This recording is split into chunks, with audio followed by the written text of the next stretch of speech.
संजय उवाच द्रष्टवा तु पाण्डवानीकं व्यूढं दुर्योधनस्तदा आचार्यमुपसंगमयी राजा वचन बब्रीवत। अर्थात संजय ने कहा, जब दुर्योधन ने पांडवों की वज्रव्यूह में सजी सेना को देखा तो वह द्रोणाचार्य के पास गया और उनसे नीति से भरे वचन कहे। पर सवाल यह उठता है कि दुर्योधन सबसे पहले द्रोणाचार्य के पास ही क्यों गया? क्या कारण था कि उसने सेनापति भीष्म को छोड़कर अपने गुरु को चुना? पांडवों की सेना संख्या में कम होते हुए भी संगठित थी।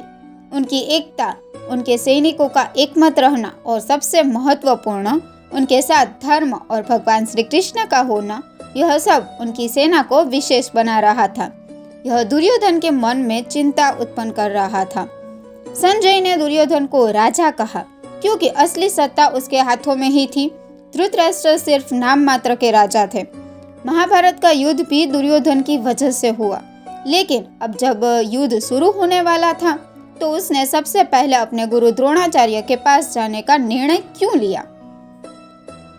दुर्योधन का द्रोणाचार्य के पास जाने के 3 मुख्य कारण हो सकते हैं। स्वार्थ साधना। दुर्योधन जानता था कि गुरु द्रोणाचार्य के मन में अर्जुन के लिए विशेष प्रेम था।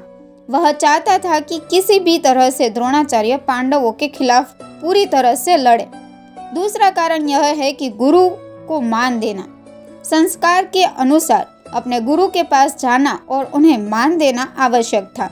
यह एक राजनीतिक चाल भी थी ताकि वे द्रोणाचार्य का पूर्ण समर्थन प्राप्त कर सके। तीसरा कारण यह हो सकता है कि रणनीतिक दृष्टि से जरूरी युद्ध के मैदान में एक मुख्य व्यक्ति का अपने स्थान पर रहना आवश्यक होता है।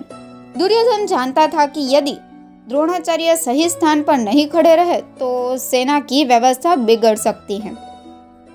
अब यह सवाल उठता है कि सेनापति भीष्म के पास जाने के बजाय दुर्योधन ने गुरु द्रोणाचार्य को ही क्यों चुना? भीष्म पारिवारिक रूप से कौरवों के प्रति अधिक स्नेह रखते थे, इसीलिए दुर्योधन को विश्वास था कि वे तो बिना कहे भी उसके पक्ष में ही रहेंगे। द्रोणाचार्य दोनों पक्षों के प्रति तटस्थ थे।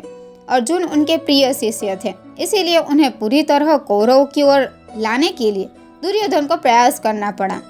भीष्म को वह बाद में भी मना सकता था क्योंकि उनके साथ पारिवारिक प्रेम था, लेकिन द्रोणाचार्य को मनाना आवश्यक था।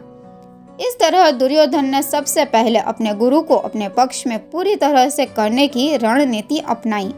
लेकिन अब सवाल यह है कि द्रोणाचार्य ने इस पर क्या प्रतिक्रिया दी और दुर्योधन ने उनसे क्या नीति से भरे वचन कहे।